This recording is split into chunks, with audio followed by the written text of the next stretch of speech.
कुत्सितवाद, वाचो वेगम, वाणी के वेग को शासन में लीजिए, और मनशाह, मनोवेगम, मन का वेग आता है।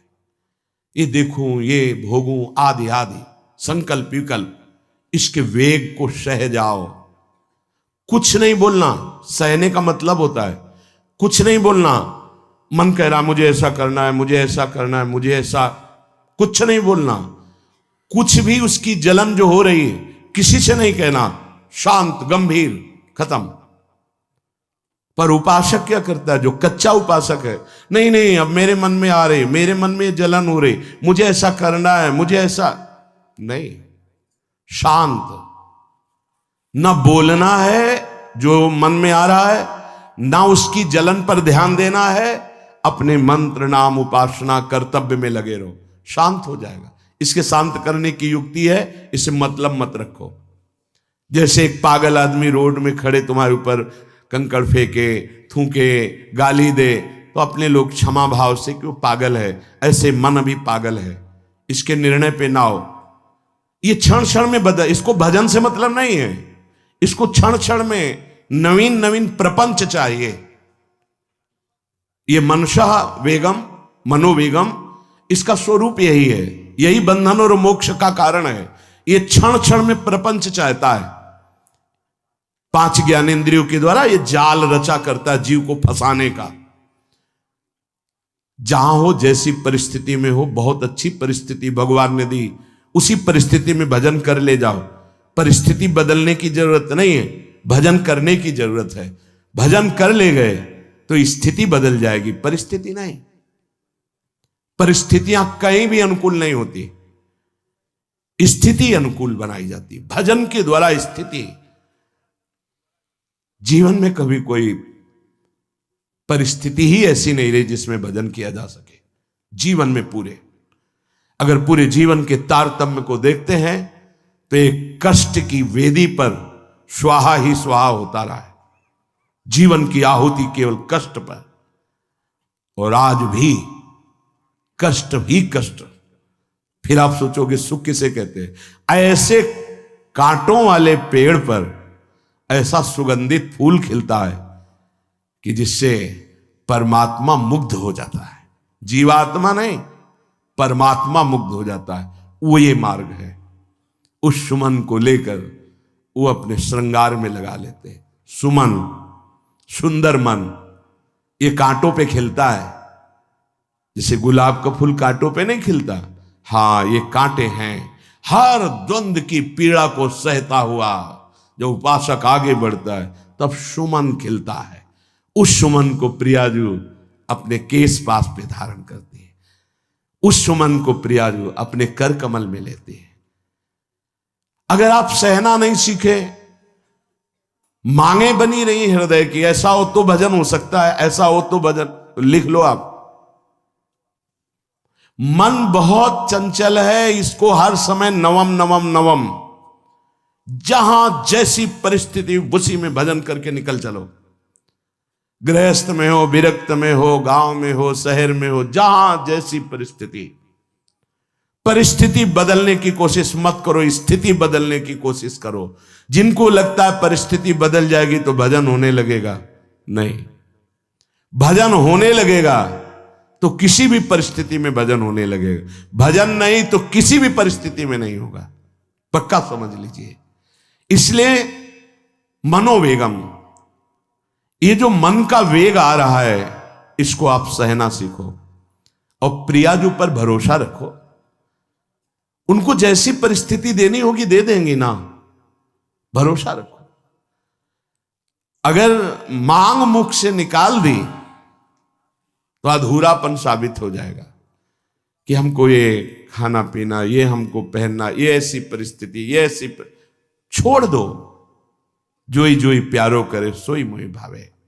शांत हो जाओ, मन के वेग को सह जाओ। क्रोध वेगम, महाप्रभु कह रहे कुत्सितवाद विकार ही। समस्त विकारों में प्रधान विकार होता है काम।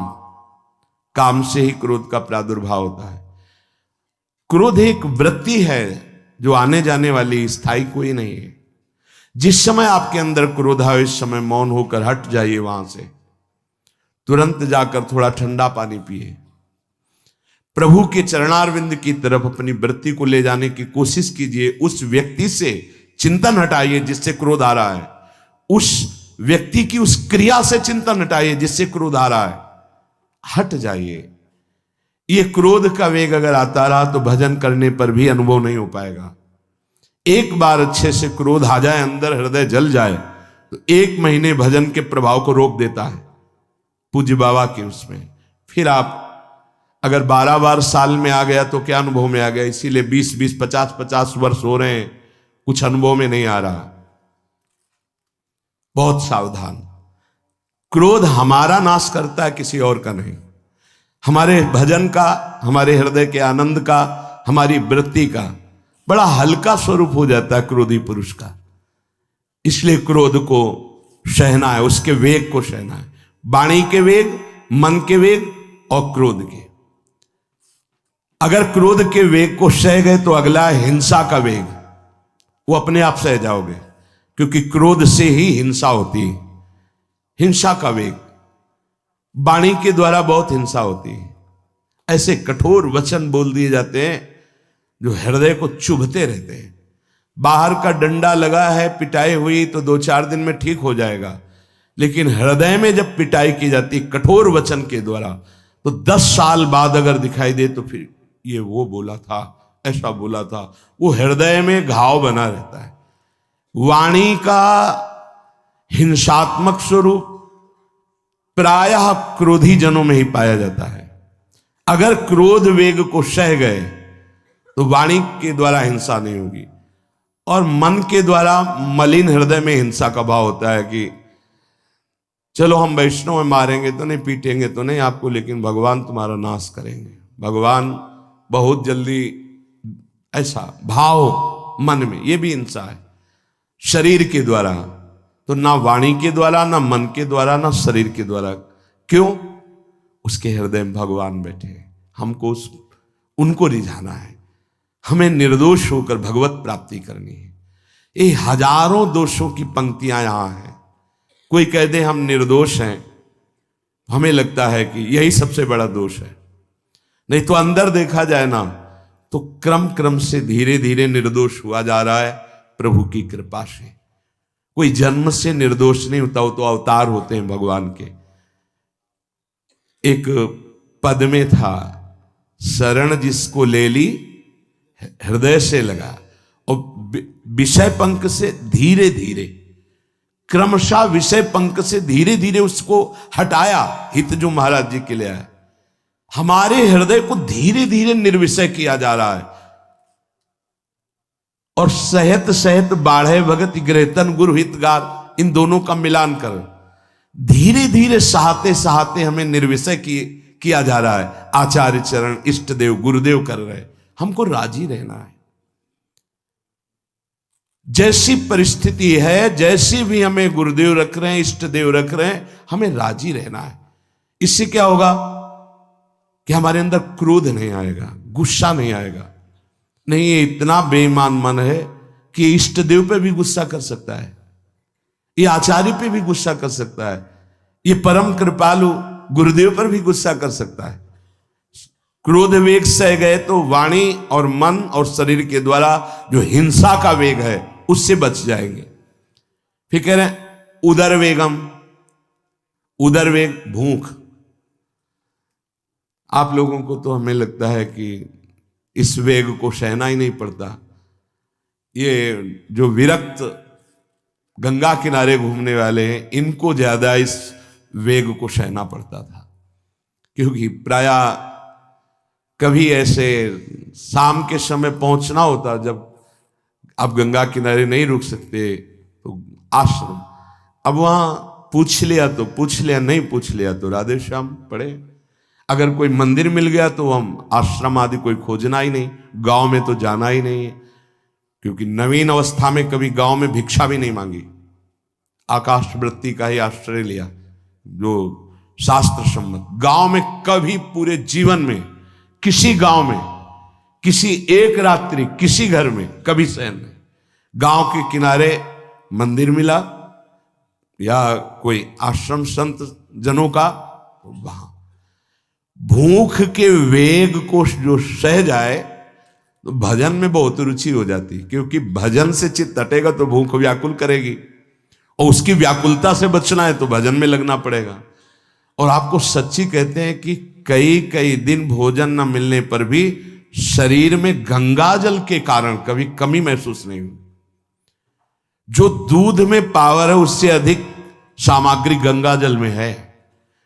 अब वो बहुत से ऐसे नगरों के समीप से गंगा मैया निकली जहां से बड़ी बड़ी फैक्ट्रियों का, तो नहीं, बहुत सुंदर गंगा जल, वो तो सुंदर है ही, था, है, रहेगा। अपने लोग बड़े बड़े ऐसे नाले ऐसे जिससे वो भाव तो है पर वस्तु तत्व तो है, पर जो दृश्य है वो अब गड़बड़ हो रहा है। ऐसे यही बड़ा नाला गिर रहा है सामने जाके, अब वहां ऐसे रज लेके ऐसे लगाओ तो दुर्गंध युक्त निकलेगी, क्योंकि वो ऐसे देखो तो ऐसे पदार्थ बहते नजर आ रहे कि अब ये दुर्भाग्य ही है समय का कि परम पावन गंगा यमुना जैसी नदियां जहां स्नान आचमन और भरपेट जल पीकर परम पवित्र और भगवदानंद में डूबा जाता था, वो भी सौभाग्य छिन रहा है। तो अगर सब सुविधा है तो भी हफ्ते 10 दिन में एक बार इस वेग को सहना तो सीखे। कस के भूख लगे और आज नहीं पाएंगे। एक दिन किसी व्रत का अनुष्ठान करने के लिए हम नहीं कह रहे, लेकिन इस वेग का आनंद तो लीजिए ना कभी। एक टाइम का छोड़ दीजिए, एक दिन केवल हफ्ते में सुबह थोड़ा ले लिया, बस अगले सुबह लेंगे थोड़ा, तो आपकी दिनचर्या नहीं बाधित होगी। आपको तो मिल रहा है ना, मिल ही नहीं रहा था। जो उदर वेग है, भूख में भजन का एक तार जुड़ता है, ये देखा है। क्योंकि ना तो नींद आएगी और ना कहीं और कोई प्रपंच की गुंजाइश है, क्योंकि उदर वेग जब भूख से व्याकुल जी होता है तो बचने के लिए एक ही उपाय है, केवल भगवत चिंतन। हटो उसके चिंतन से। ये पूर्व के संतों ने बहुत कष्ट पूर्वक भजन करके जो लाभ प्राप्त किया है वो आप लोगों को सहज में मिल। कभी कभी अपने को इससे परिपक्व करना चाहिए। जैसे शास्त्रीय पद्धति में महीना में 2 तो व्रत है ही हैं, 15 दिन में एक एकादशी, 15 दिन में एक एकादशी। वो इसीलिए रखा गया है सार्वजनिक रूप से कि वो संयम को ना कर पाए तो 15 दिन में एक दिन संयम पूर्वक पवित्र भजन। अपने लोग जानबूझकर हफ्ते में एक टाइम छोड़ दें या एक दिन कभी ऐसे, तो उदर वेग को सहते हुए भजन। उदर वेग देख लो, उदर वेग को सहने के लिए तो अगला जो बात कह रहे हैं वो अपने आप सह जाओगे। जैसे क्रोध वेग को सह गए तो हिंसा वेग पर आप शासन कर लेंगे, ऐसे उदर वेग को सह गए तो उपस्थ वेग को सह जाएंगे। उपस्थ वेग कहते हैं जनेन्द्री के कामोपभोग को।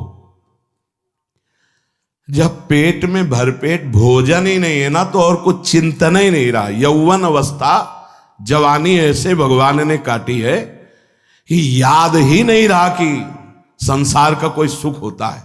वह एक लक्ष्य ब्रह्माकार वृत्ति कैसे कैसे तत्वबोध हो, बस कठिन से कठिन जहां वैराग्य की भूमिका वहां कूद जाना, उसी में स्थिति में आने की कोशिश करना, देह राग का त्याग करना, ये युद्ध चल रहा था। बड़ी कृपा है। उपस्थ वेग, इसका जनेन्द्री का वेग आता है। जो स्कूल में आदतें जिनकी गंदी हो गई बच्चों की, फिर आगे वो संयम में, उनको बहुत बाधा है। कई ऐसी क्रियाओं से वो